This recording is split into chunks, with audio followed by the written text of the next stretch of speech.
हाँ जी, स्वागत है आपका सिरेमिक एकेडमी के प्लेटफॉर्म पर। तो दिसंबर महीने की करंट अफेयर की सीरीज में आज अपन जो है बात कर रहे हैं आर्थिक समय समय की पर इकोनॉमिक जो करंट अफेयर है उसके बारे में, ठीक है। और कल की क्लास में अपन बात करेंगे राजस्थान का जो करंट अफेयर है उसके बारे में, ठीक है। चलिए, तो हम बात करते हैं इकोनॉमिक के करंट अफेयर के बारे में। उसमें सबसे पहले हम जो सबसे अपनी महत्वपूर्ण योजना है उसके बारे में बात करते हैं। योजना कहें या एक्ट कहें, वो आपका विकसित भारत रोजगार और आजीविका के लिए गारंटी मिशन, ठीक है, जिसको नाम दिया गया VBG राम जी, ठीक है। ठीक है, तो इसको जो अपन एक बार मैं आपको बता देता हूँ, इसको पढ़ने का सोर्स क्या है। एक एक्ट है जिसका नाम है VBG राम जी, ठीक है, विकसित भारत ग्रामीण रोजगार गारंटी योजना, ठीक है। इस योजना को पढ़ने के तीन सोर्स हो सकते हैं। पहला सोर्स हो सकता है ओरिजिनल एक्ट। पहला सोर्स हो सकता है ओरिजिनल एक्ट। ये जो प्रॉपर एक्ट है इसको हम पढ़े, जो कि लगभग 31 पेज का है। तो इतना हमारे लिए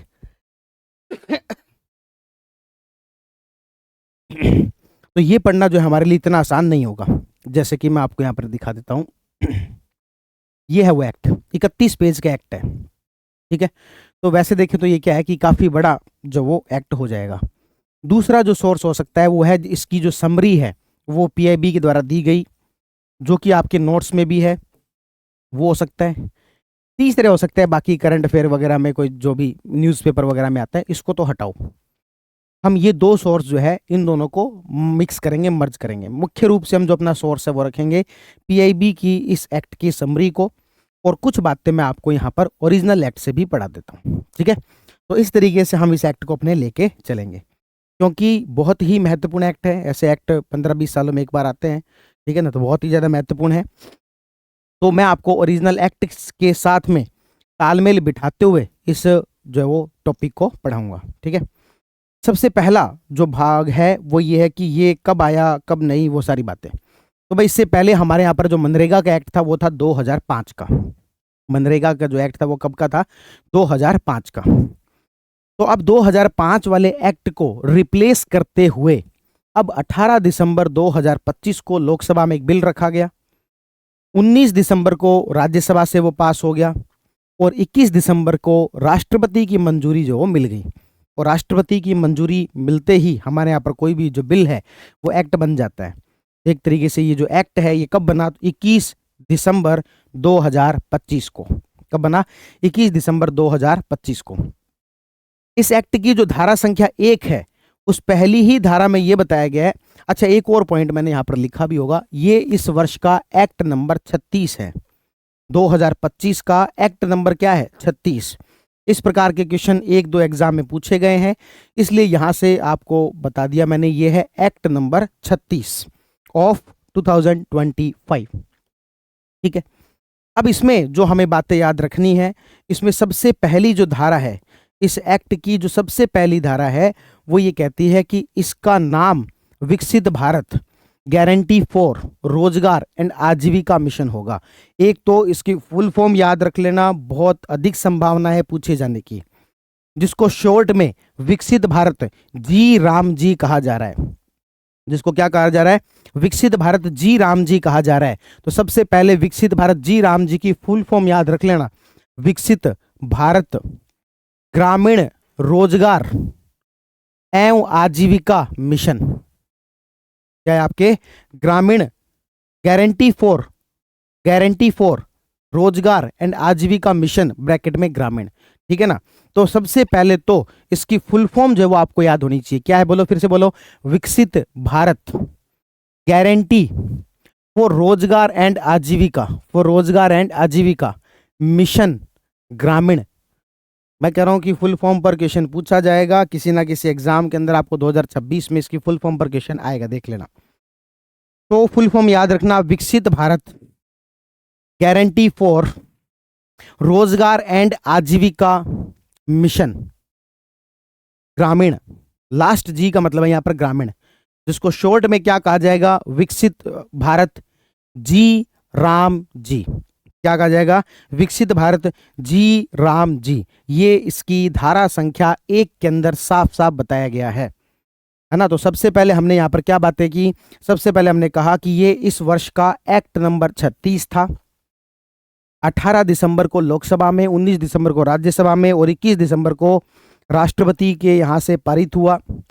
धारा संख्या 1 कहती है कि विकसित भारत जी राम जिसका पूरा नाम है, और विकसित भारत गारंटी फॉर रोजगार एंड आजीविका मिशन ग्रामीण, ये इसकी फुल फॉर्म है। धारा संख्या 2 कहती है कि ये कब से लागू होगा, तो जब केंद्र सरकार नोटिफाई करेगी तब से लागू होगा। इसके अलावा सभी स्टेट गवर्नमेंट्स को कहा गया है कि उनको 6 महीने के अंदर अंदर जो है इसके लिए एक रणनीति बनानी है। तो केंद्र सरकार जब इसको नोटिफाई करेगी तब ये लागू होगा, और अलग अलग राज्यों के लिए अलग अलग भी ये तारीख हो सकती है। क्यों? क्योंकि सभी राज्यों को ये जिम्मेदारी दी गई है कि आपको 6 महीने के अंदर इसे नोटिफाई करना है। तो ये अलग अलग राज्यों के लिए अलग तारीख भी हो सकती है। तो सबसे पहली बात जो सबसे इंपॉर्टेंट पॉइंट है इसकी क्या फुल फॉर्म, विकसित भारत गारंटी फॉर रोजगार एंड आजीविका मिशन ग्रामीण, VBG राम जी। क्यों इतना जो मैं इसके ऊपर जोर क्यों दे रहा हूं, क्योंकि इसकी धारा संख्या 1 में सबसे पहले इसकी फुल फॉर्म ही बताई गई है और इसका नाम बताया गया कि क्या नाम होगा, विकसित भारत जी राम जी। ठीक है, फिर अपन ने बात की धारा संख्या 2 जो कहती है कि लागू कब से होगी, तो कहा जब केंद्र सरकार तय करे नोटिफाई करे तब लागू हो जाएगी। अलग अलग राज्यों के लिए अलग अलग डेट भी हो सकती है, क्योंकि राज्यों को कहा गया है कि जब से ये एक्ट लागू हो जाए उसके 6 महीनों के अंदर अंदर आपको इसके लिए नीति बनानी है। ठीक है, आगे बढ़ते हैं। धारा संख्या 3 क्या कहती है। अब आपको इस तरह से क्या प्रत्येक धारा याद रखनी है क्या? देखो भाई, सारी धारा याद नहीं रखनी, पर एक बेसिक आइडिया अपन इसको एक्ट वाइज पढ़े तो अपन को एक बेसिक आइडिया जो हो जाएगा। ठीक है, तो धारा संख्या 3 क्या कहती है? धारा संख्या 3 कहती है कि स्टेट को 6 महीने में इसको लेकर एक योजना बनानी है, और ये जो योजना है ओवरऑल क्या कहलाएगी, आपके केंद्र प्रायोजित योजना होगी, सेंट्रल स्पॉन्सर्ड स्कीम होगी। सेंट्रल स्पॉन्सर्ड स्कीम का मतलब होता है जिसमें कि सेंटर के द्वारा पैसा दिया जाता है, कुछ हिस्सा सेंटर के द्वारा और कुछ हिस्सा स्टेट के द्वारा दिया जाता है। यदि पूरा हिस्सा सेंटर के द्वारा दिया जाता है उसको बोलते हैं सेंट्रल सेक्टर स्कीम, केंद्रीय क्षेत्र की योजना। और सेंट्रल स्पॉन्सर्ड स्कीम का मतलब होता है कि कुछ हिस्सा केंद्र के द्वारा और कुछ हिस्सा राज्यों के द्वारा। तो यहां पर इसी तरीके से बांटा गया है, केंद्र 60% और राज्य 40%। नॉर्थ ईस्ट राज्यों में इसको 90-10 रखा गया है, और ऐसी यूटी जहां विधानसभा नहीं है, जैसे कि आपके लद्दाख है, चंडीगढ़ है, अंडमान निकोबार है, लक्षद्वीप है, तो ऐसों के लिए आपको 100% पैसा केंद्र सरकार द्वारा दिया जाएगा। पर ओवरऑल ये क्या कहलाएगी, आपके केंद्र प्रायोजित योजना, सेंट्रल स्पॉन्सर्ड स्कीम कहलाएगी। और धारा संख्या 3 कहते हैं कि स्टेट को 6 महीने में इसको लेकर क्या बनानी है, योजना बनानी है। आगे चलते हैं। धारा संख्या 4 ये कहती है कि जितने भी जो कार्य है उसके लिए पंचायत के द्वारा प्लान तैयार किया जाएगा, और इसके लिए एक प्लानिंग जो बनेगी उसको बोलेंगे विकसित भारत ग्राम पंचायत प्लान। जितने भी जो कार्य किए जाएंगे इस योजना के तहत उसके लिए एक प्लानिंग होगी, और उस प्लानिंग को अपन क्या बोलेंगे, विकसित भारत ग्राम पंचायत प्लान। और ये जो प्लान है वो ग्राम पंचायतों के द्वारा बनाए जाएंगे, और ग्राम पंचायतों को यहाँ पर 3 कैटेगरी में बांटा गया, कैटेगरी A, B और C के अंदर 3 कैटेगरी के अंदर ये प्लान बनाने के लिए बांटा गया है। ये जो प्लान बनाया जाएगा ये ब्लॉक लेवल पर, डिस्ट्रिक्ट लेवल पर और स्टेट लेवल पर, यानी कि 3 अलग अलग लेवल पर और 3 अलग अलग कैटेगरी के अंदर पंचायतों को बांटकर ये प्लान तैयार किया जाएगा। क्योंकि नॉर्मली हमें एक समस्या देखने को मिलती थी, जो कि ये ऐसे आमतौर पर हम आम बोलचाल की भाषा में भी कह देते थे कि नरेगा में तो कुछ ही काम होता रहता है, ओवरऑल उसका कुछ प्रोडक्टिव निकलता नहीं है। इसीलिए यहाँ पर इस बार क्या कहा गया है कि प्रॉपर एक प्लानिंग होगी, विकसित भारत ग्राम पंचायत प्लानिंग होगी, ब्लॉक लेवल पर, डिस्ट्रिक्ट लेवल पर और स्टेट लेवल पर। इसीलिए ये काम ग्राम पंचायतों को करना है, उसको 3 कैटेगरी में डिवाइड कर दिया।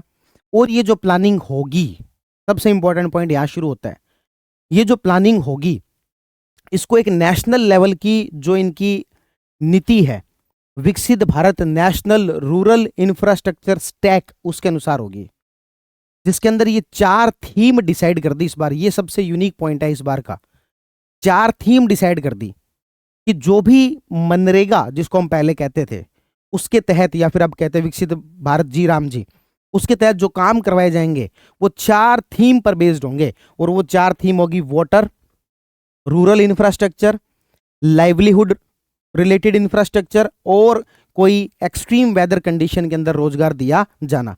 तो 4 जो है यहाँ पर क्या होंगी, कंडीशन है जिसके अंदर ये काम करवाया जाएगा।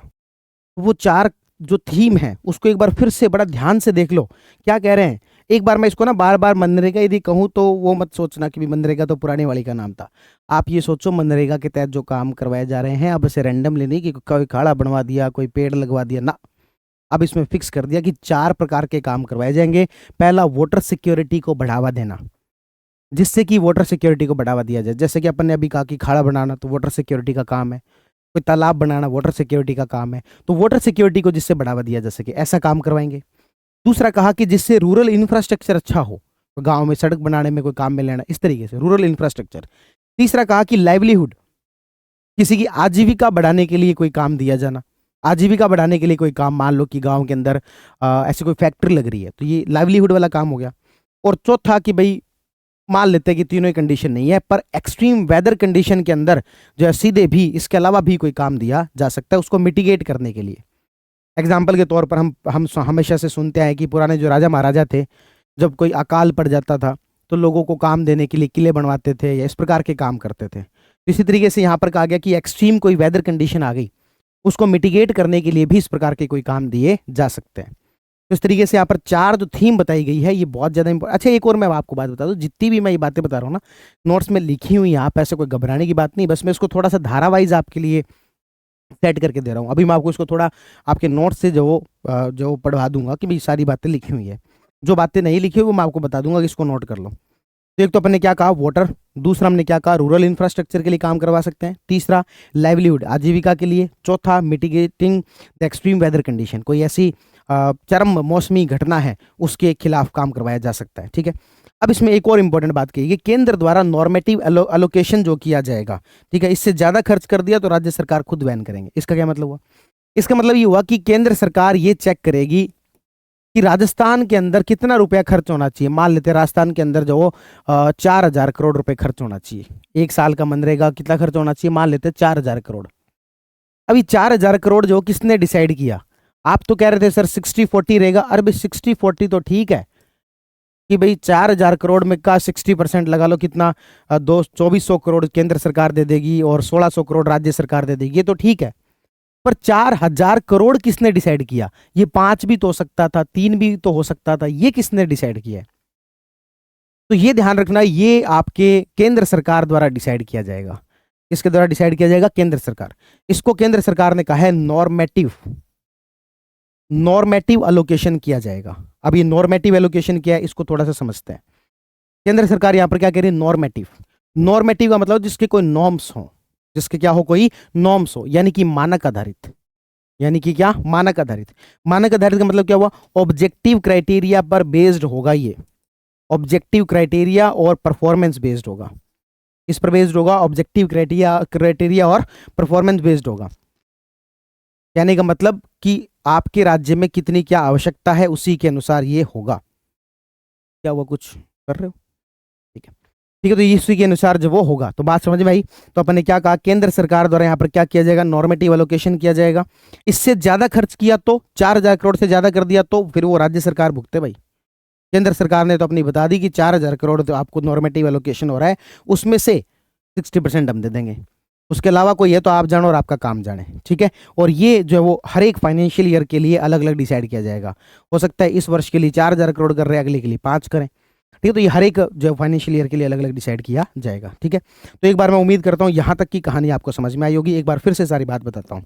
सबसे पहली बात, इस वर्ष का यानी कि 2025 का एक्ट नंबर क्या था? तो आपको हो गया 36। कब आया? तो आपको हो गया लोकसभा में 18 दिसंबर को, राज्यसभा में 19 को और आपके राष्ट्रपति द्वारा 21 को। धारा संख्या 1 क्या कहती है? धारा संख्या 1 कहती है, इसका नाम होगा विकसित भारत जी राम जी। विकसित भारत जी राम जी की फुल फॉर्म बताओ अब क्या है? तो VB विकसित भारत, जी का मतलब गारंटी, राम का मतलब है रोजगार एंड आजीविका मिशन और जी का मतलब है ग्रामीण। ठीक है, तो विकसित भारत जी राम जी। फिर अपन ने बात कही कि भाई जो है ये कब लागू होगा? तो हमने कहा केंद्र सरकार अपनी तारीख तय करेगी और राज्य सरकारों को 6 महीने के अंदर अंदर रणनीति बनानी है, और ये अलग अलग राज्यों में अलग अलग दिन से भी लागू हो सकता है क्योंकि राज्य सरकार को अपने हिसाब से लागू करने की इसमें छूट दी गई है। फिर अपन ने बात की कि राज्य सरकारों को 6 महीने के अंदर अंदर क्या करनी है? अपनी रणनीति बनानी है, और यह ओवरऑल क्या होगी? केंद्र प्रायोजित योजना होगी। धारा संख्या 4 में क्या बताया गया है? तो धारा संख्या 4 के अंदर जो बेसिक बात बताई गई है वो ये है कि ये जो भी काम करवाए जाएंगे प्रॉपर प्लानिंग के तहत होगा, और आपके ग्रामीण पंचायत, विकसित भारत ग्राम पंचायत जो प्लानिंग है उसके तहत ये सारा काम होगा।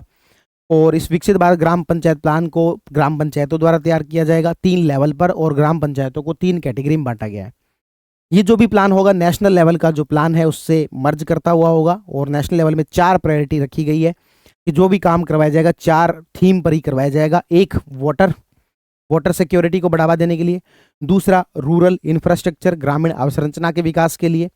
तीसरा, हमने कहा कि लाइवलीहुड, आजीविका को बढ़ाने के लिए। और चौथा, एक्सट्रीम वेदर कंडीशन जो है उसको मिटिगेट करने के लिए ये काम करवाए जा सकते हैं। फिर हमने कहा कि केंद्र सरकार द्वारा नॉर्मेटिव एलोकेशन किया जाएगा। फिर से समझते हैं नॉर्मेटिव एलोकेशन का मतलब क्या हुआ, कि प्रत्येक राज्य को हर वर्ष कितना रुपया दिया जाएगा। तो इसके लिए नॉर्मेटिव, नॉर्म का मतलब होता है मानक, यानी कि मानक आधारित, यानी कि परफॉर्मेंस बेस्ड जो आपके लिए एलोकेशन होगा। इससे ज्यादा किसी राज्य ने लगाया तो वो जाने, उसका काम जाने। हम तो नॉर्मेटिव एलोकेशन में से 60% देने के लिए बाध्य हैं बस। ठीक है, तो ये सारी बातें पन्ने की। अब देखो यही बातें आगे लिखी हुई हैं आपके, इसलिए फिर मैं कह रहा हूं चिंता की बात नहीं है। अब हम चलते हैं धारा संख्या 5 पर। धारा संख्या 5 के अंदर जो वो गारंटी दी गई है, एक तरीके से वैधानिक अधिकार, लीगल राइट बनाया गया है कि जो है रोजगार मिलेगा। अब कितने दिन का रोजगार मिलेगा, तो 125 दिन का, है ना। क्या भारत के सभी लोगों को रोजगार मिल सकता है क्या, तो हमने कहा सभी लोगों को नहीं मिल सकता, सिर्फ ग्रामीण क्षेत्र के लोगों को मिलेगा भाई। सिर्फ किसे मिलेगा, ग्रामीण क्षेत्र के लोगों को मिलेगा। क्या ग्रामीण क्षेत्र के लोगों में सबको मिल सकता है क्या, भाई सबकी गारंटी नहीं दी जा सकती, पर परिवार में एक वयस्क सदस्य को दिया जा सकता है। परिवार में कम से कम एक वयस्क सदस्य को ये रोजगार दिया जा सकता है। क्या इनको तो 365 दिन के लिए मिलेगा क्या, कोई गारंटी नहीं है, 125 दिन के लिए मिलेगा। कितने दिन के लिए मिलेगा, 125 दिन के लिए मिलेगा। क्या काम करवाएंगे, यूं प्रॉपर यूं कंप्यूटर पर बिठा के काम करवाएंगे क्या, ना भाई साहब, अनस्किल्ड काम होगा। कैसा काम होगा, अनस्किल्ड, अकुशल। अकुशल और मैनुअल, ये भी लिखा हुआ है, अनस्किल्ड मैनुअल वर्क करवाया जाएगा। कैसा वर्क करवाया जाएगा, अनस्किल्ड मैनुअल वर्क करवाया जाएगा। तो ये यहां पर बताया गया कि 125 दिन का रोजगार मिलेगा, और प्रत्येक परिवार में से किसी एक वयस्क सदस्य को 125 दिन का रोजगार होगा, अनस्किल्ड मैनुअल, अकुशल, जो ये काम यहाँ पर करवाया जाएगा। ठीक है, तो ये सारी बातें किसमें बताई गई है, आपके धारा संख्या 5 के अंदर बताई गई है। तो आप यहाँ पर देखेंगे तो बालंकी क्या ही बताना, तो आपको पता ही है, जो मैं बता रहा हूँ सही है। धारा संख्या 5 के अंदर 125 दिन का रूरल एरिया के अनस्किल्ड मैनुअल वर्क। अब इसमें क्या होगा कि जो वेजेस है, पर डे का जो वेज है वो डिसाइड कर दिया जाएगा, किसके द्वारा, केंद्र सरकार के द्वारा। केंद्र सरकार डिसाइड करेगी भी पर डे जो है कितना रुपया मिलेगा। तो अपन ने यहाँ पर कहा कि पर डे कितना रुपया मिलेगा, इसे कौन डिसाइड करेगा, केंद्र सरकार द्वारा डिसाइड किया जाएगा। अब इस एक्ट में यह भी बताया गया कि कितने दिनों में मिलेगा पैसा। मान लो आज काम किया है तो कितने दिनों के अंदर मिलेगा, तो ये बताया गया 7 दिन के अंदर अंदर पैसा मिल जाएगा भाई। कितने दिन के अंदर, 7 दिन में। 7 दिन में नहीं मिला तो मैक्सिमम 15 दिन के अंदर। 7 दिन के अंदर नहीं मिला तो मैक्सिमम 15 दिन। 15 दिन में भी नहीं मिला तो फिर इसका मुआवजा देना पड़ेगा। और ये किसके द्वारा दिया जाएगा, ये राज्य सरकार द्वारा। यदि हम समय पर उनको रोजगार नहीं दे पाए या समय पर वेतन नहीं दिया जाए तो उसका मुआवजा देना पड़ेगा। ठीक है, और ये किसके द्वारा दिया जाएगा, राज्य सरकार द्वारा। तो जो वेतन है वो कितने दिनों के अंदर, 7 दिन के अंदर। मैक्सिमम कितने दिनों के अंदर, 15 दिन के अंदर। पखवाड़ा लिखा हुआ है, हालांकि फोर्टनाइट लिखा हुआ है, पर आप इसको 15 दिन से कह सकते हैं। ठीक है, अब आगे क्या, 125 दिन से ज्यादा भी रोजगार दिया जा सकता है। ये एक्ट जो 125 दिन का कह रहा है, लेकिन 125, जैसे अपन को आपको पता है कि भाई मनरेगा जो एक्ट था वो 100 दिन का रोजगार देता था, लेकिन राजस्थान सरकार ने कितने दिन का रोजगार दे रखा था, 125 दिन का। तो इसी तरीके से अब केंद्र सरकार ने ही 125 दिन का कर दिया है, तो क्या राज्य सरकार 150 दिन का कर सकती है, बिल्कुल कर सकती है। तो 125 दिन से ज्यादा का रोजगार देना है तो केंद्र भी कर सकती है और राज्य सरकार भी कर सकती है। लेकिन एक आ गया कि राज्य सरकार को यह करते समय में अपनी आर्थिक क्षमता और विकास का ध्यान रखना चाहिए। ऐसा करते समय में क्या करना चाहिए, अपनी आर्थिक क्षमता और विकास का ध्यान रखना चाहिए। ठीक है, तो क्या 125 दिन से ज्यादा का रोजगार दे सकते हैं, बिल्कुल दे सकते हैं, लेकिन आर्थिक क्षमता और विकास को ध्यान में रखते हुए। अब इसमें एक और यूनिक जो फैक्ट दिया गया है वो ये है कि इस बार 60 दिन ऐसे डिसाइड किए गए हैं जिसको माना गया कि एग्रीकल्चर पीक टाइम। एक्चुअल में होता क्या था, इस मनरेगा का ना कई बार गांव के लोगों के द्वारा विरोध किया जाता था। उनका ये कहना था कि मनरेगा के तहत लोगों को काम मिल जाता है, ज़्यादा पैसे मिल जाते हैं, काम भी मेहनत कम वाला थोड़ा सा होता है, इसलिए मजदूर जो है वो हमारे खेतों में तो आते ही नहीं है, सरकार के यहाँ पर काम करने जाते हैं और इसका ओवरऑल नुकसान हमें होता है क्योंकि हमें ज़्यादा पे करना पड़ता है। और एग्रीकल्चर का जब पीक सीजन चल रहा होता है तो हमें मजदूरों की तलाश के लिए इधर उधर भटकना पड़ता है। तो सरकार ने कहा ठीक है भाई, हम मजदूरों का या फिर गांव के लोगों का ध्यान रख रहे हैं, तो हम गांव के जो जमींदार है या जो किसान है उनका भी पूरा ध्यान रखेंगे। और कहा गया कि 60 दिन, पूरे वर्ष में 60 दिन ऐसे पूरे वर्ष में 60 दिन ऐसे डिसाइड कर लो जो कि एग्रीकल्चर का पीक टाइम होता है। जो एग्रीकल्चर का क्या होता है, पीक टाइम होता है। तो इस पीक टाइम में किसी को रोजगार ना दिया जाए। पूरे वर्ष में 60 दिन ऐसे डिसाइड कर लो जो कि एग्रीकल्चर का क्या होता है भाई, पीक टाइम होता है, और इस पीक टाइम में किसी को रोजगार ना दिया जाए। इससे क्या होगा, तो किसानों को अपने खेतों के लिए मजदूर जो है वो आसानी से मिल पाएंगे। अब ये 60 दिनों का पीक टाइम तय कौन करे? अब देखो, ये तो अलग अलग राज्य के लिए अलग अलग होगा ना पीक टाइम। मान लो कि भाई आपके राजस्थान है तो उसके लिए पीक टाइम अलग होगा, साउथ इंडिया का कोई राज्य है उसके लिए पीक टाइम अलग हो सकता है। तो इसी वजह से ये राज्य सरकार तय करेगी। ये पीक टाइम किसके द्वारा तय किया जाएगा? राज्य सरकार। क्या राज्य सरकार ये भी कर सकती है कि एक ही राज्य में अलग अलग क्षेत्रों के लिए पीक टाइम अलग अलग तय करें? एग्जाम्पल के तौर पर राजस्थान है तो राजस्थान में गंगानगर के लिए पीक टाइम अलग तय हो और बांसवाड़ा के लिए पीक टाइम अलग तय हो। बिल्कुल, ये भी हो सकता है। तो राज्य सरकार अलग अलग क्षेत्रों के लिए अलग अलग पीक टाइम भी तय कर सकती है। और जो पीक टाइम तय करेगी उस 60 दिनों के अंदर जो ये मनरेगा का काम या फिर जो विकसित भारत जी राम जी वाला काम है, ये नहीं दिया जा सकेगा। ठीक है, तो ये यहाँ पर बताया गया है क्या, एग्रीकल्चर पीक सीजन में कार्य नहीं करवाया जाएगा। स्टेट गवर्नमेंट ये तय करेगी। राज्य में अलग अलग क्षेत्रों के लिए ये भी किया जा सकता है। पर फिर भी यहां पर अपन ने पीक टाइम वाला कॉन्सेप्ट तो रख दिया, पर बाय चांस मान लेते हैं कि पीक टाइम चल रहा है, एग्रीकल्चर का पीक टाइम चल रहा है, लेकिन इधर से कोरोना आ गया। इधर से क्या आ गया? कोरोना आ गया। ऐसी अपवाद स्थिति आ गई जिसमें लोगों के पास कोई रोजगार नहीं है और इधर से जो पीक टाइम भी चल रहा है। तो क्या ऐसी कंडीशन में भी कुछ नहीं हो सकता? ऐसी कंडीशन में भी नहीं देंगे क्या काम? तो ऐसी कंडीशन में राज्य सरकार जो है वो केंद्र को सुझाव दे सकती है। ऐसी कंडीशन में राज्य सरकार क्या कर सकेगी? केंद्र को सुझाव दे सकेगी कि भाई साहब, पीक टाइम वाला कॉन्सेप्ट तो अच्छा है लेकिन ये अपवाद स्थिति है, इसमें थोड़ा सा हमें छूट दी जाए कि हम जो वो उनको काम दे पाए। तो ऐसे में सुझाव दे सकती है और केंद्र सरकार को ठीक लगेगा तो वो अप्रूवल भी उनको दे सकते हैं। तो इस तरीके से 60 दिन के यहाँ पर पीक टाइम वाला कॉन्सेप्ट रखा गया। ये है आपके धारा 6 के अंदर। ठीक है, धारा 6 के अंदर ये पीक टाइम वाली ये सारी बात की गई है। तो यहां तक की मुझे लगता है आपको सारी कहानी समझ में आ गई होगी। अब मैं आपको ले चलता हूं पीडीएफ की तरफ। जो पीडीएफ आपको दी गई है उसकी तरफ ले चलता हूं और उम्मीद करता हूं आपको यहां तक की सारी कहानी समझ में आ गई। और क्या क्या ऐड करना है वो भी मैं आपको बता देता हूं। सबसे पहले तो ऐड कर लेना, ये एक्ट नंबर कौन सा है? 36 है। सबसे पहले तो ये देख लेना एक्ट नंबर इस वर्ष का कौन सा? 36 है।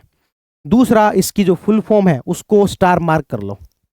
रोजगार और आजीविका के लिए गारंटी मिशन ग्रामीण, इसको अच्छे से कर लो। इसकी फुल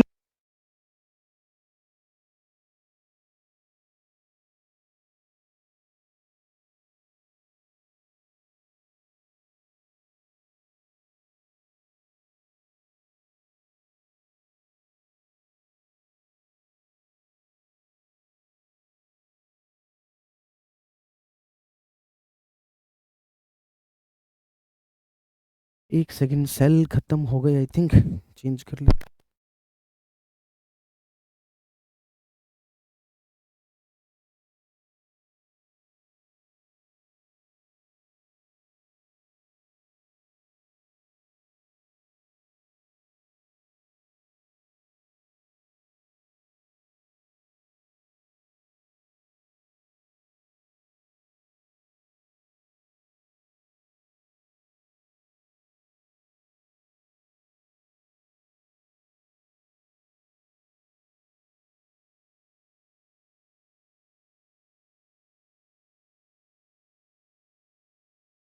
हेलो हेलो हेलो। तो अभी पिछले 2-4 मिनट से आई थिंक आवाज़ नहीं आ रही होगी, कोई ना, सेल खत्म हो गए थे। हाँ, वापस आते हैं। तो विकसित भारत रोजगार और आजीविका के लिए गारंटी मिशन, तो मैंने आपको क्या क्या बताया? मैंने कहा कि अब मैं ले चलता हूँ आपको पीडीएफ की तरफ जहाँ से जो आपको कंटेंट दिया गया है। पहली बात तो ये नोट कर लेना कि ये एक्ट नंबर 36 है। ठीक है, दूसरी बात ये नोट कर लेना इसकी फुल फॉर्म क्या है, और ये नोट कर लेना कि कौन सी संख्या में, कौन सी धारा में, धारा संख्या 1 में है। ठीक है, फिर उसके बाद में क्या बताया गया? उसके बाद में तो देखो क्या क्या है इस अधिनियम की प्रमुख विशेषताएं। ये है पीआईबी के अंदर जो सार दिया गया है। अधिकतर बातें हम पढ़ चुके हैं। क्या क्या?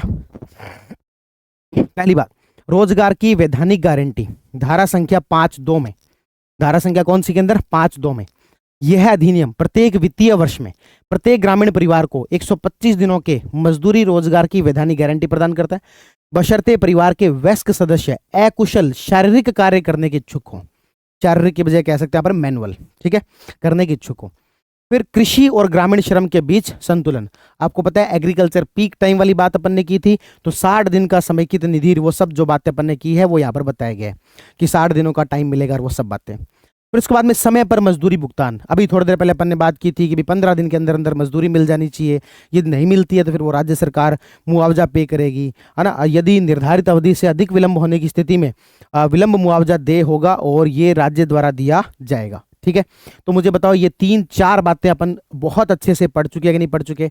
सबसे पहला क्या, रोजगार की वैधानिक गारंटी कितने दिन की, 125 दिन की, किसे, ग्रामीण परिवार में से किसी वयस्क सदस्य को, और किस प्रकार का कार्य, अकुशल और मैनुअल टास्क करवाया जाएगा, और कितने वर्ष में, तो एक वित्तीय वर्ष के अंदर 125 दिन।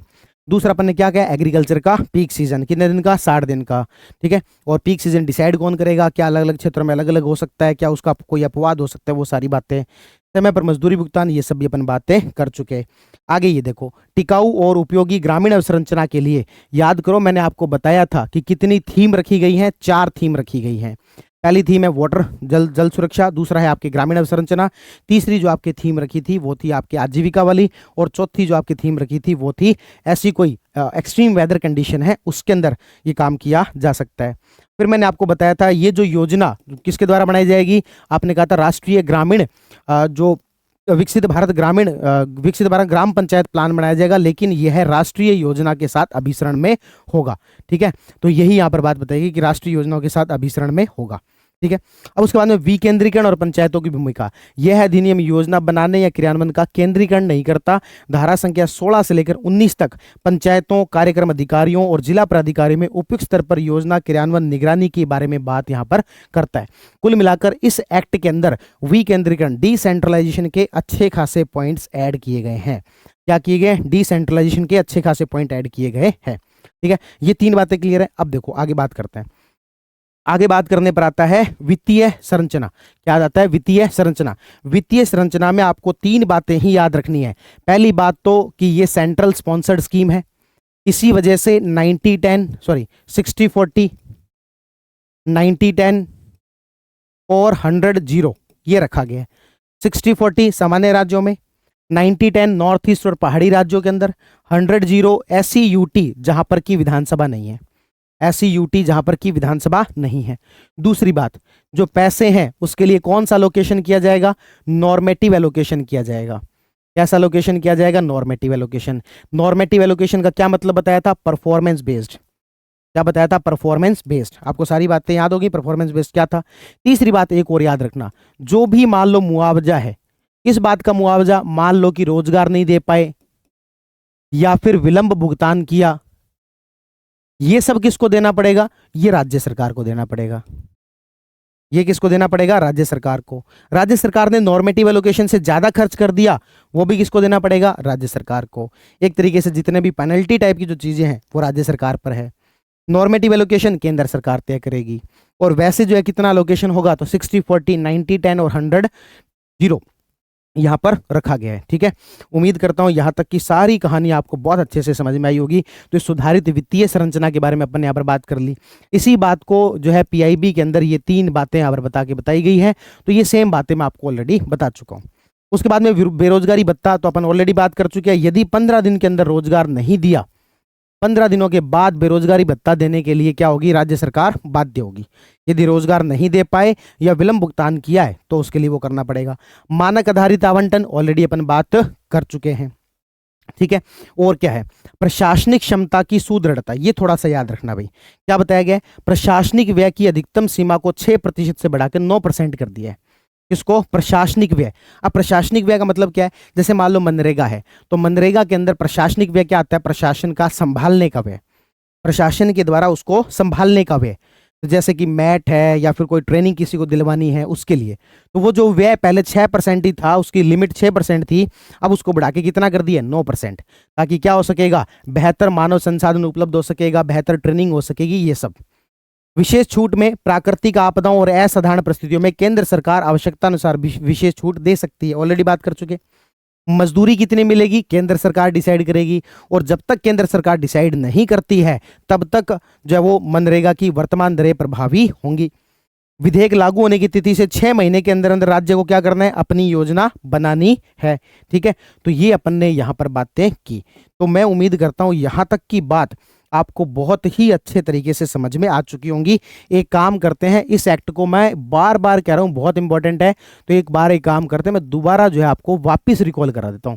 विकसित भारत गारंटी फॉर रोजगार एवं आजीविका मिशन एक्ट नंबर 36, 18 दिसंबर, 19 दिसंबर, 21 दिसंबर, लोकसभा, राज्यसभा और एक आपके राष्ट्रपति। ठीक है, सबसे पहले धारा संख्या 1 जिसमें क्या बताया गया, नाम। उसके बाद धारा संख्या 2, धारा संख्या 2 में बताया गया कि केंद्र सरकार जब भी इसको नोटिफाई करेगी तब लागू होगा। राज्य सरकारें जो है वो अपने हिसाब से नोटिफाई कर सकती हैं, अलग अलग राज्य के लिए अलग अलग हो सकता है। धारा संख्या 3 उसमें कहा गया कि राज्य को 6 महीनों के अंदर अंदर इसके लिए नीति बना के देनी पड़ेगी। उसके बाद धारा संख्या 4, धारा संख्या 4 में बताया गया 4 थीम है। किस बात की 4 थीम है कि आपके जो प्लान तैयार किया जाएगा, विकसित भारत ग्राम पंचायत प्लान तैयार किया जाएगा, जो कि 3 कैटेगरी के अंदर बांटा गया है, 3 लेवल पर होगा, और ये सब प्लान जो नेशनल लेवल की हमारी योजना उस पर आधारित होना चाहिए, और 4 यहाँ पर थीम बताई गई है। ठीक है, और इसके अलावा जो है ठीक है, इसके अलावा फिर अपन ने 5वें नंबर पर बात की कि गारंटी दी गई है 125 दिन की, अकुशल प्रकार की, मैनुअल प्रकार की, ग्रामीण क्षेत्रों में अवयस्क सदस्यों को, है ना। और फिर यहाँ पर यह भी बताया गया कि कितना क्या पैसा, तो नॉर्मेटिव एलोकेशन के बारे में यहाँ पर बात की गई है, नॉर्मेटिव एलोकेशन किया जा सकता है। केंद्र कितना पैसा देगा, राज्य कितना पैसा देगा, वो सारी बात हम कर चुके। जो मजदूरी है वो केंद्र सरकार तय करेगी, ये सारी बातें हम जो ऑलरेडी कर चुके हैं। अब हम चलते हैं आगे। आगे चलने पर कुछ एक यूनिक बातें आती हैं जो कि उतना डिटेल में इस जो आपके डॉक्यूमेंट है पीआईबी की जो समरी है उसके अंदर नहीं लिखी गई है। उसको कुछ बातों को जो आप यहाँ पर थोड़ी सी नोट डाउन कर सकते हैं। देखो क्या किया गया, 2 बातों को समझना भी बहुत इंपॉर्टेंट चीजें हैं, 2 बातों को समझना। यहाँ पर 2 चीजें बनाई गई हैं। एक तो बनाई गई है काउंसिल, परिषद। परिषद का मुख्य काम है सोच विचार करना, थिंक टैंक के लिए।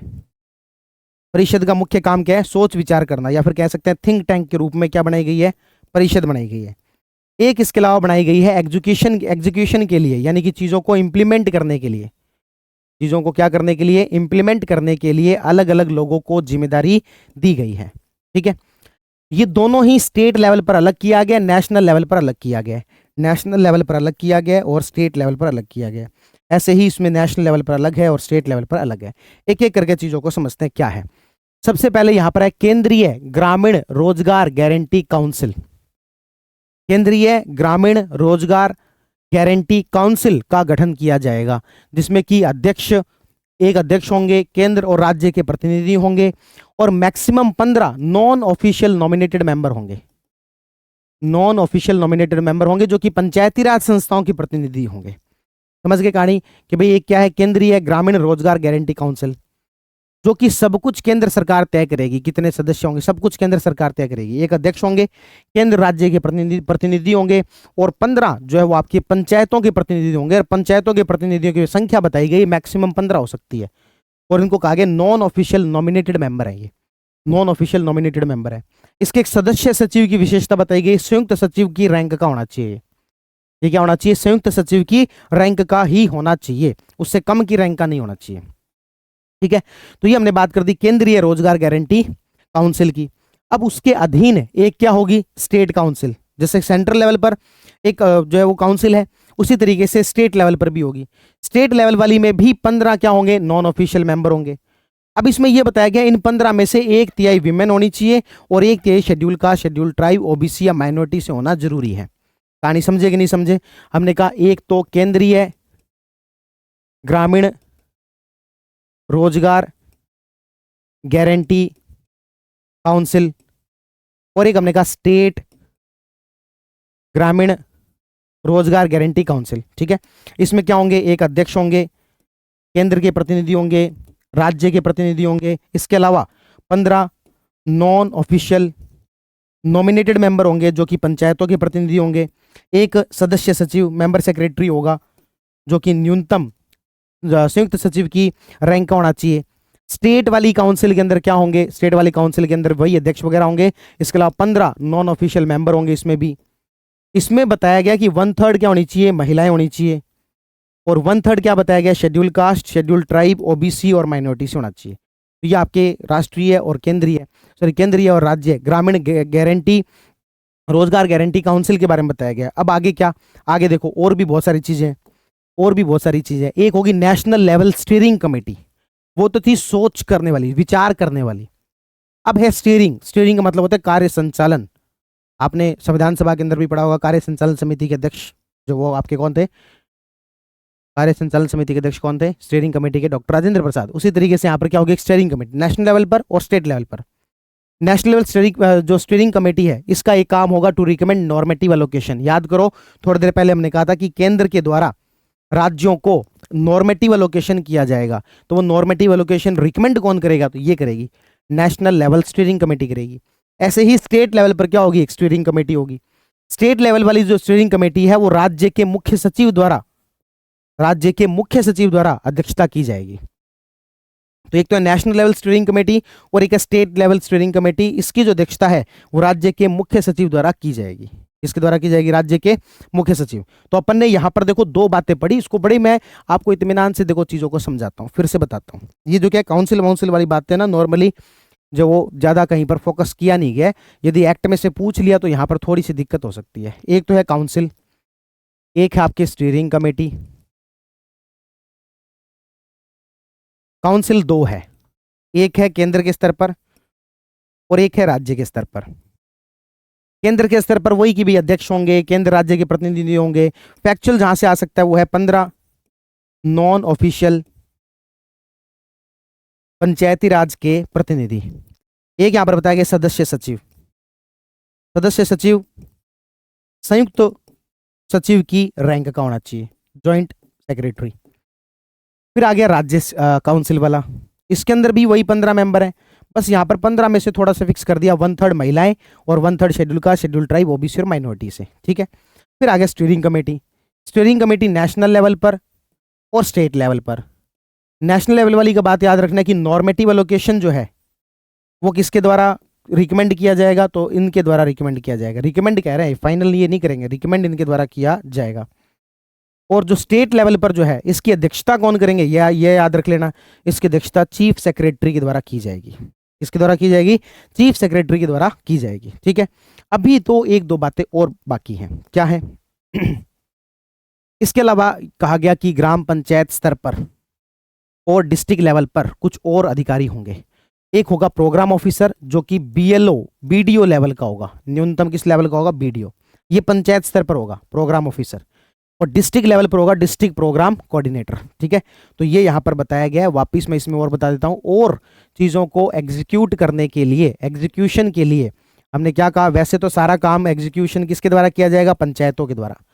लेकिन फिर भी पंचायत स्तर पर एक बीडीओ लेवल का अधिकारी होगा जिसको बोलेंगे प्रोग्राम ऑफिसर। क्या बोलेंगे, प्रोग्राम ऑफिसर। एक जो वो डिस्ट्रिक्ट लेवल पर डिस्ट्रिक्ट प्रोग्राम कोऑर्डिनेटर जो कि या तो कलेक्टर के लेवल का या फिर उससे ऊपर का, कलेक्टर के लेवल का या फिर उससे ऊपर का जो अधिकारी होगा। तो ये यहाँ पर जो बात बताई गई है। ठीक है। तो ये यदि अपन देखें यहाँ पर, ये यहाँ पर बताया गया ग्राम पंचायत, डिस्ट्रिक्ट लेवल कोऑर्डिनेटर और प्रोग्राम ऑफिसर। ठीक है। तो ये मैंने सारी बात आपको यहाँ पर बता दी। उम्मीद करता हूँ कि आपको ये 2-4 जो मैंने बातें एक्स्ट्रा बताई है ये अच्छे से समझ में आई होंगी। ठीक है। चलो एक बार मैं वापस इसको थोड़ा सा जो आपको उन नोट्स से वापस रिवाइज करवा देता हूँ। कार्यान्वयन और निगरानी प्राधिकरण। ठीक है। तो कार्यान्वयन और निगरानी प्राधिकरण में यहाँ पर कुछ बातें बताई गई है। राष्ट्रीय, राज्य, जिला स्तर पर उसको वो करता है। केंद्रीय और राज्य ग्रामीण रोजगार परिषदें हैं जो कि नीतिगत मार्गदर्शन देती है, कार्यान्वयन की समीक्षा करती है और जवाबदेही को मजबूत करती है। फिर इसके अलावा स्टीयरिंग कमेटी है, राष्ट्रीय और राज्य स्तर जो स्टीयरिंग कमेटी है। इसके अलावा जिला प्रोग्राम कोऑर्डिनेटर हैं और प्रोग्राम ऑफिसर हैं। मैंने आपको प्रोग्राम ऑफिसर के बारे में बता दिया और ये सारी बातें जो मैंने आपको यहाँ पर बता दी। और क्या किया जाएगा, सोशल ऑडिटिंग ग्राम सभाओं द्वारा कर रही जाएगी। ये सब बातें यहाँ पर बताई गई है। ठीक है। आगे बात करते हैं। अब ये कहा गया कि हमने इसमें टेक्नोलॉजी का खूब यूज करेंगे भाई। किसका यूज करेंगे? टेक्नोलॉजी का खूब यूज करेंगे। तो ये सब टेक्नोलॉजी बताई गई है। आपसे तो कुछ ही पूछ ले कि इस टेक्नोलॉजी का यूज होगा, क्या देना होगा? एआई का यूज होगा, बोल दो होगा। आपसे रोबोटिक्स पूछ ले तो क्या देना होगा? ठीक है, कहने का मतलब सारी टेक्नोलॉजी का यूज होगा। तो ये बातें भाई यहाँ पर मोटा मोटी बताई गई हैं। अब यदि हम इन दोनों एक्ट की थोड़ी तुलना करें, जो पहले वाला था यानी कि मनरेगा वाला था और अभी वाला था, तो यहाँ पर 100 दिनों का रोजगार देते थे, यहाँ पर 125 दिन का। यहाँ पर किस आधार पर कार्य बांटा जाएगा ऐसा कुछ तय नहीं था। यहाँ पर 4 स्पष्ट रूप बता दिए गए हैं। यहाँ पर अकुशल मजदूरी की लागत केंद्र सरकार तय करती थी और बेरोजगारी भत्ता राज्य सरकारें देती थी। यहाँ पर जो वो 60-40 ये सब बता दिया। यहाँ पर वो एग्रीकल्चर पीक आवर्स का ऐसा कुछ प्रोविजन नहीं था, यहाँ पर वो कर दिया। पहले यहाँ पर फंडिंग मांग आधारित होती थी। राजस्थान सरकार कहती इतनी हमें मनरेगा के लिए फंडिंग दे दो, दे देते थे। लेकिन अब क्या होगा? नॉर्मेटिव अलोकेशन होगा। क्या होगा? Normative allocation. पहले ग्राम पंचायत की केंद्रीय भूमिका थी, अब इसको और ज्यादा अच्छा जो वो कर दिया है। ठीक है, तो ये सारी बातें बताई गई है। इसका अब क्या लाभ होगा? तो लाभ तो आप वैसे ही इजीली गैस कर सकते हो। बाकी ये जो लाभ है ये पीआईबी ने लिख के दिए हैं, तो इनको आप जो आराम से पढ़ सकते हो। बाकी इजीली गैसेबल है ना, इसमें ऐसा कुछ भी नहीं है जो कि बहुत ज्यादा कोई मुश्किल हो। बेनिफिट्स फॉर लेबरर, तो ये सारी बातें यहाँ पर अपन ने की गई है। ये हो गया निष्कर्ष। तो इस तरीके से हमने ये जो एक्ट था इसको डिटेल में अपन ने पढ़ लिया। क्या तो काउंसिल है, क्या स्टीयरिंग कमेटी है, क्या एग्जीक्यूशन के लिए पंचायत लेवल पर प्रोग्राम ऑफिसर और डिस्ट्रिक्ट प्रोग्राम कोऑर्डिनेटर के बारे में बात कर ली। उम्मीद करता हूँ आपको एक एक बात इस एक्ट की समझ में आई होगी, और मे भी शायद आपने इतना डिटेल में इस एक्ट को ना पढ़ा हो। ठीक है, ये सब बात अपन ने कर ली। एक बार इसको नोट से या फिर जो है इससे जो आप रिवाइज कर सकते हैं, फिर उसके बाद अपन आगे बढ़ते हैं। एक बार रिवाइज कर लो।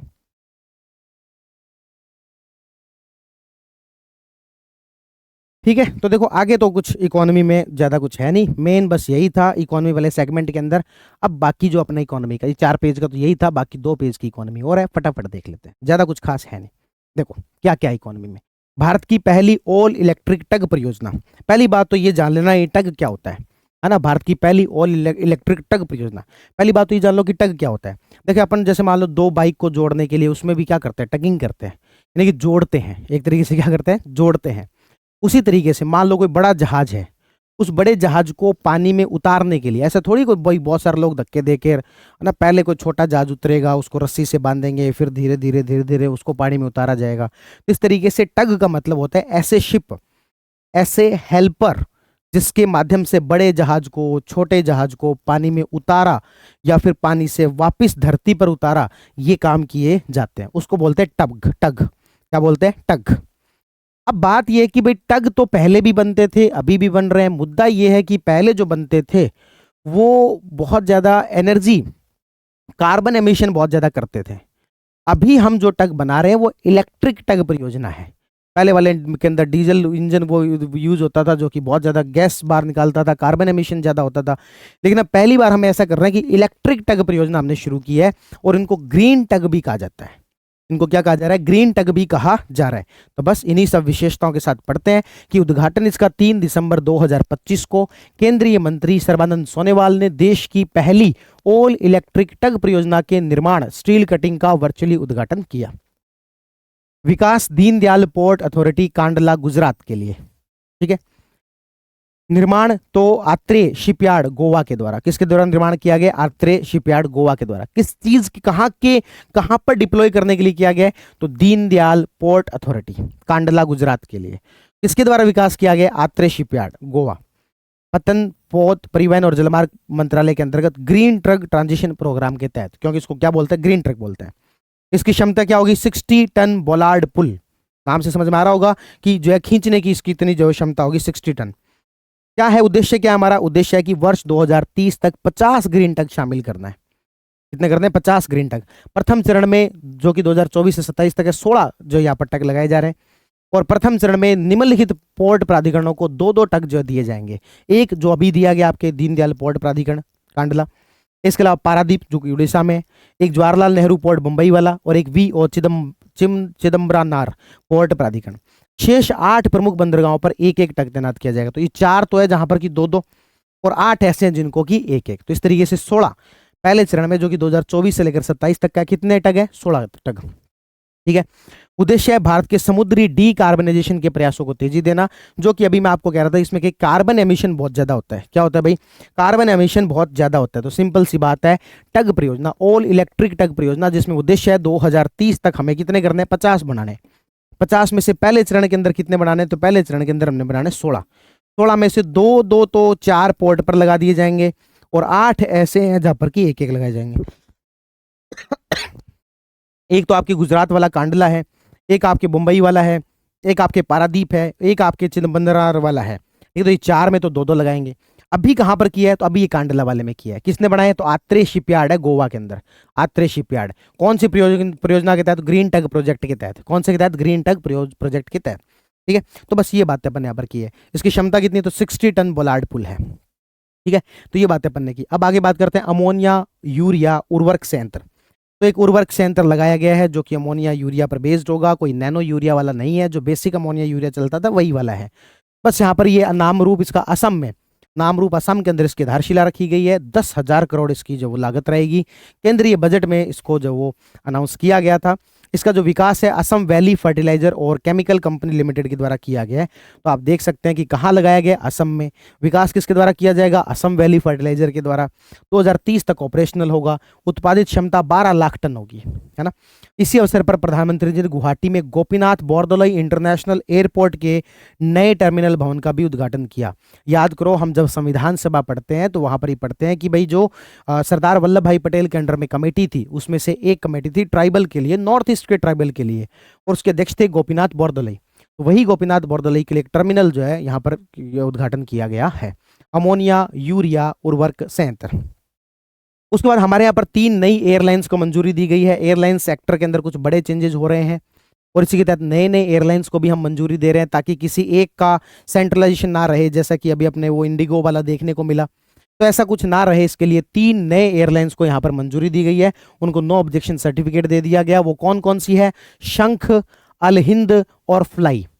शंख, अल हिंद और फ्लाई, तो ये याद रखना। शंख एयरलाइंस उत्तर प्रदेश की है, अल हिंद केरला की है, और फ्लाई एक्सप्रेस। और वर्ष 2026 से अपना वाणिज्यिक संचालन जो शुरू करेंगे। उसके बाद आते राष्ट्रीय उपभोक्ता दिवस, जो कि 24 दिसंबर को मनाया गया, 24 दिसंबर को होता है। और नए मानकों की इसमें घोषणा की गई है। इलेक्ट्रिक कृषि ट्रैक्टर मानक ये है, और आपके बम निरोधक प्रणालियों के लिए मानक ये रखा गया है। अब एग्जैक्टली इसको रटने की बजाय कुछ कुछ याद रख लो। 262 ऐसे कुछ करके कृषि वाला है, और 445 से बम निरोधक प्रणाली है। उसके बाद में आता है कोल सेतु विंडो। कोल सेतु विंडो क्या है? सिंपल सी बात है, जो कोयला है उसमें से जो भी कोई कंपनी होती है वो जितना प्रोडक्शन कर रही है उसका 50% ही एक्सपोर्ट कर सकती है। उसके ऊपर ऐसे एक लिमिटेशन लगाई गई है, 50% एक्सपोर्ट की लिमिटेशन लगाई हुई है। तो वो जो 50% एक्सपोर्ट है वो हो गया कि नहीं हो गया, उसके लिए कोई विंडो, यानी कि जहां से कि सारी चीज़ों को चेक किया जा सके, इस प्रकार का कोल सेतु विंडो जो यहाँ पर बनाया जाता है। तो केंद्रीय मंत्रिमंडल ने 21 दिसंबर को कोयला लिंकेज नीलामी के लिए इसको मंजूरी दी है। पहले इसकी फुल फॉर्म देख लो, coal linkage for seamless efficient transparent and utilization. वर्ष 2016 की नॉन रेगुलेटेड सेक्टर नीति में एक अलग विंडो के रूप में जोड़ा गया। नॉन रेगुलेटेड समझ गए कि जो बहुत ज्यादा रेगुलेशन ना हो, जो कि कोयला सेक्टर में पहले बहुत ज्यादा रेगुलेशन सरकार का हुआ करता था। ये क्या करेगा? कोल लिंकेज धारक अपनी कोयला लिंकेज मात्रा के 50% तक कोयले का निर्यात कर सकेगा। इस विंडो के तहत कोकिंग कोल की नीलामी नहीं होगी। ठीक है। उसके बाद यूपीआई, आपको पता है हम जो पेमेंट करते हैं किससे करते हैं? यूपीआई से करते हैं।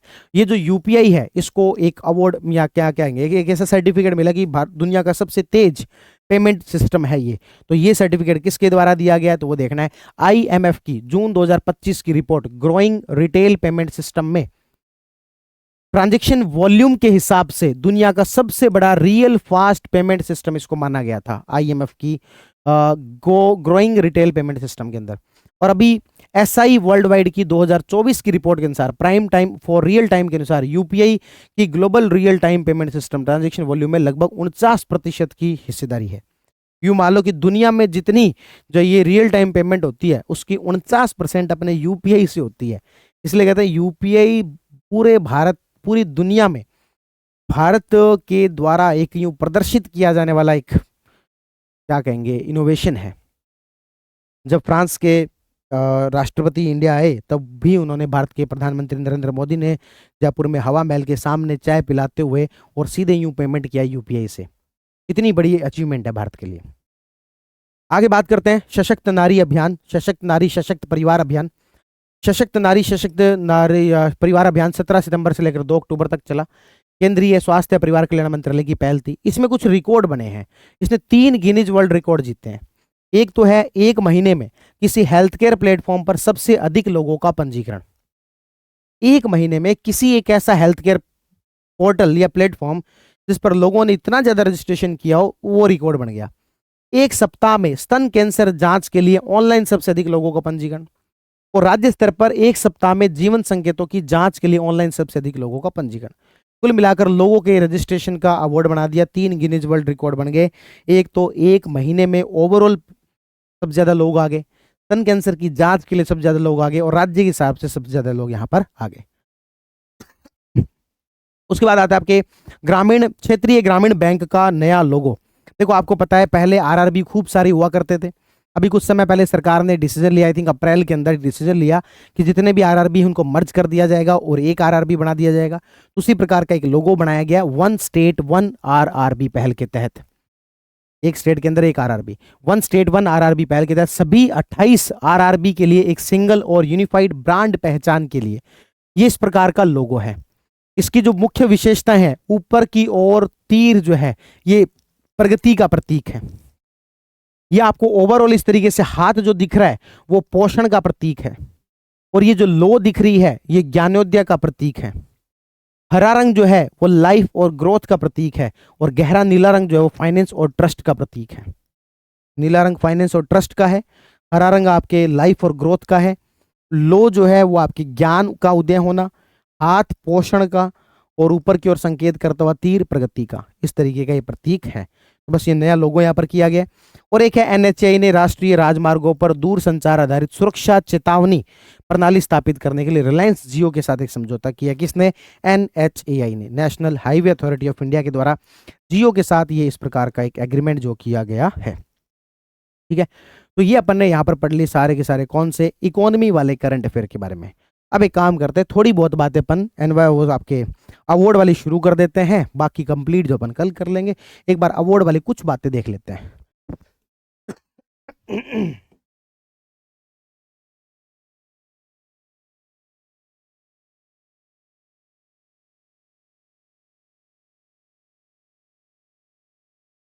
आपके मन में आ रहा होगा सर राजस्थान वाला क्यों नहीं करवा रहे? देखो मैं राजस्थान वाला करवाऊंगा, कल या परसों राजस्थान वाली वीडियो आएगी, और जब वीडियो आएगी तब आपको बहुत अच्छे से समझ में आ जाएगा कि क्यों उसके अंदर देरी हुई, क्यों कितना बेहतरीन तरीके से वो आपको टॉपिक करवाया जाएगा। राजस्थान वाला करंट अफेयर इस बार वो देखना आप, ताकि आपको पता लग जाएगा कि चीज़ों को तैयार करने में भाई साहब टाइम लगता है। ठीक है, वो जब मैं करवाऊंगा तब आपको पता लगेगा।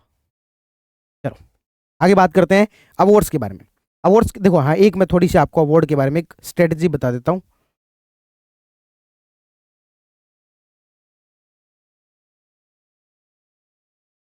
देखो अवार्ड्स के बारे में ऐसा है कि हर महीने लगभग 10 से एक अवार्ड पीआईबी के द्वारा कवर किए जाते हैं। लगभग 10 से एक अवार्ड, बड़े अवार्ड पीआईबी के द्वारा कवर किए जाते हैं। हर एक अवार्ड लगभग एवरेज 20 से 30 लोगों को मिलता है। तो ये जो अवार्ड है ज्यादा नहीं तो 200-300 लोगों को मिलते हैं हर महीने। पीआईबी का काम है लिस्ट देना, तो वो पूरे लिस्ट दे देते हैं, इसको इसको इसको इसको, इसको, इसको मिला। अब उसमें से कौन सा इंपॉर्टेंट है कौन सा इंपॉर्टेंट नहीं है वो किसी को सपना नहीं आता, किसी को सपना नहीं आता भाई ये वाला पढ़ा देते हैं ये वाला रहने देते हैं। अब 2 तरीके हैं, एक तो है कि 200-300 नाम पढ़ो, दूसरा तरीका है कि ये 200-300 नाम याद तो रहने नहीं है, ये केवल और केवल हमारी अचीवमेंट दिखाएगा कि हमने 200-300 नाम लिख के दिए थे, उसमें से पूछ लिया, और हम लास्ट में क्लेम करेंगे देखो भाई हमारे वाले में से आ गया, हमारे वाले में से आ गया। इसके अलावा ये कोई काम का नहीं है। क्यों? क्योंकि याद मतलब ही नहीं है यार। एक एक महीने के 300-300 नाम कोई अवार्ड के याद रखे जाते हैं? टाइपिंग वाला जितना भी कंटेंट होता है उसमें यूं भर भर के दे देते हैं, क्योंकि कोई मेहनत करनी नहीं, कोई वापस तो लिखने नहीं है, उधर से कॉपी करके इधर पेस्ट करना है। सरकारी वेबसाइट से उठाया है, सरकारी वेबसाइट से डायरेक्ट जो इधर करना है, कोई लिखना नहीं है। तो क्या हम लिखने की मेहनत से बचने के लिए सारे नहीं लिख के देते? नहीं, ऐसा नहीं है। हम नहीं लिख के देते क्योंकि हमें पता है याद तो सारे होने नहीं है। अनावश्यक जो आपको मानसिक रूप से दबाव डालने का कोई मतलब नहीं है। इसके बजाय फिर हम क्या करते हैं, इसके बजाय हम ऐसे करते हैं कि नेशनल वाले में जो सबसे इंपॉर्टेंट हमें लगते हैं वो बता देते हैं, प्लस राजस्थान वाले बता देते हैं। इसकी वजह से हमें एक नुकसान होगा, लास्ट में जब ये आएगा ना कि आपकी मैगजीन में से कितने क्वेश्चन आए, तो एक आधा हम कम क्लेम कर पाएंगे, लेकिन वास्तविकता ये है कि आपके एक आधा ज्यादा ही सही होगा, कम नहीं होगा, सही ज्यादा होगा आपके। तो राजस्थान वाले जो हम लिख के दे देते हैं और जो महत्वपूर्ण होते हैं वो लिख के दे देते हैं। लेकिन मैं आपको यहां पर एक बात कहना चाहूंगा कि हमारा ये ऑब्जर्वेशन ये है कि जब भी आरपीएससी कोई एग्जाम ले रही है, उससे आखिरी वाला जो एक महीना है उसमें हमें पीआईबी में जो भी नाम दिए गए एक महीने के लिए उन सबको एक महीने वाला एक बार देख लेने में हर्ज नहीं है। 3-3 महीने 5-5 महीने 8-8 महीने का करंट अफेयर में 300 इंटू 8 2400 नाम होते हैं। 2400 नाम नेक्स्ट टू इम्पॉसिबल है। ये हम लास्ट में क्लेम कर देंगे, देखो मई महीने की हमारी मैगजीन में ये नाम लिखा हुआ था, ठीक है, अच्छा भी लगेगा ही। जब सारे क्वेश्चन मैगजीन में सुनेंगे तो हमें तो अच्छा लगेगा, बुरा भी क्यों लगना चाहिए। पर बात ये कि प्रैक्टिकल नहीं है। अपना करंट अफेयर जो देने का तरीका है वो है प्रैक्टिकल अप्रोच। इसलिए मैं आपको यहां पर एक सजेशन देना चाहूंगा कि जो फरवरी महीना हो, खास तौर पर मैं बात कर रहा हूं एसआई वालों के हिसाब से, 5 अप्रैल का पेपर है, फरवरी महीने में हम जो पीआईबी के डेली आर्टिकल आपसे डिस्कस करते हैं उसमें फरवरी महीने में हम जो भी देंगे वो सारे अवार्ड याद रख लेना। इवन जनवरी वाले भी हमने दिए हैं, ठीक है, क्योंकि बहुत सारे लोग केवल इसी आधार पर आपका मूल्यांकन करते हैं कि आपकी मैगजीन में से कितने आए। इस आधार पर नहीं करते कि आपने कंटेंट दिया था एक तरीके से 25 पन्ने का, क्योंकि टाइपिंग के 60 पन्ने और हैंड रिटन के आधा ही कंटेंट होता है। इस आधार पर मूल्यांकन नहीं करते। मूल्यांकन करेंगे उस मैगजीन से जिसमें कि भर भर के कंटेंट, ना कोई सिस्टमेटिक है, अस्त व्यस्त यूं ही पड़ा है, 80 से 100 पेज एक एक महीने के पड़े हैं, उससे कंपेयर करते हैं हमारे 60 पेज के हैंड रिटन कंटेंट को। तो ये जो है वो सही तरीका नहीं है ना। इसमें हम चलते हैं स्ट्रेटजी के अकॉर्डिंग कि 5 अप्रैल का पेपर है पीएसआई का जिसकी हम तैयारी करवा रहे हैं या आरएस की हम तैयारी करवा रहे हैं, उसमें पिछले 2 महीनों में हम सब कुछ पढ़ेंगे, लेकिन इससे पीछे वालों में हम उतना डिटेल में नहीं पढ़ेंगे, ठीक है। अब किसी को विश्वास इस बात पर करना हो तो करो, अदरवाइज दुनिया भर की मैगजीन्स आती हैं, सारी आप पढ़ने के लिए स्वतंत्र हो, कोई सी भी पढ़ सकते हो। चलो अब हम चलते हैं वापस किस पर, अवार्ड्स पर। तो भारतीय अंतर्राष्ट्रीय फिल्म महोत्सव 2025, ये जो अवार्ड प्रोग्राम है ये हुआ पणजी गोवा के अंदर। कहाँ हुआ? पणजी गोवा में। 56वां संस्करण था भाई। आयोजक इसके थे नेशनल फिल्म डेवलपमेंट कॉर्पोरेशन, सूचना एवं प्रसारण मंत्रालय के अंदर आता है, वो थे। इसके अंदर फोकस देश था जापान, भागीदार देश था स्पेन, और स्पॉटलाइट देश था आपके ऑस्ट्रेलिया, ठीक है। तो फोकस देश किस पे फोकस करना है? जापान पर। भागीदार देश स्पेन, और स्पॉटलाइट देश कौन सा? ऑस्ट्रेलिया। विशेष सम्मान यहां पर उद्घाटन समारोह के अंदर नंदमुरी बालकृष्णन जो है उनको विशेष सम्मान दिया गया, और समापन समारोह के अंदर रजनीकांत को विशेष सम्मान दिया गया। सर्वश्रेष्ठ फीचर फिल्म जो होती है उसको अवार्ड दिया जाता है गोल्डन पीकॉक, वो दिया गया आपके स्किन ऑफ यूथ, वियतनाम की फिल्म है skin of youth. Feature film golden, चमकती आजकल स्किन ऑफ यूथ, अपने वालों की पुराने वालों की होती थी काली पीली, इनकी वाली गोल्डन भाई साहब चमकती है, ऐसे याद रखना। गोल्डन पीकॉक कौन सी मूवी को? Skin of youth. सर्वश्रेष्ठ निर्देशक उनको अवार्ड दिया जाता है मयूर अवार्ड, निर्देशक वाला अवार्ड दिया गया संतोष दावखर को। अभिनेता वाला जो अवार्ड है वो दिया गया उबेईमार रियोस। चलो एक काम करेंगे यार, अवार्ड अगली क्लास में देखेंगे, वैसे भी आपके फैक्ट हो गए ज्यादा, अवार्ड पढ़ेंगे अगली क्लास में, ठीक है। चलो भाई आप सभी का बहुत बहुत धन्यवाद। कल पढ़ेंगे अपन अवार्ड, स्पोर्ट्स और राजस्थान, अगले 3 दिनों में दिसंबर महीना करा देंगे कंप्लीट, ठीक है। जनवरी वाला अपना वैसे बराबर बराबर चल ही जाता पीआईबी सूजस, जो पीआईबी सूजस 25 के बाद का बचा हुआ है वो करा के, और जो भी एक्स्ट्रा इन्फॉर्मेशन है वो बता के आपको जनवरी का भी करा देंगे कंप्लीट। बस थोड़ी जल्दीबाजी मत किया करो यार, जल्दीबाजी करने से मेरी क्वालिटी पर जो असर पड़ता है। जब मैं आपको ये राजस्थान वाला कराऊंगा तो जिस तरीके से मैं नीतियां आपके सामने प्रेजेंट करूंगा, अब देखो इसमें मैंने ऑफिशियल एक्ट पढ़ा पूरा 31 पेज का, उसमें से जो काम की बातें थी वो निकाली, सिर्फ ये नहीं कि टीम ने जो तैयार करके दे दिया उसको पढ़ के सुना दिया, ठीक है ना। तो पूरा पढ़ना पड़ता है, पूरा अच्छे से तैयार करना पड़ता है, उसमें टाइम लगता है, थोड़ा सा शांति रखा करो, और भी बहुत सारे काम होते हैं। Thank you.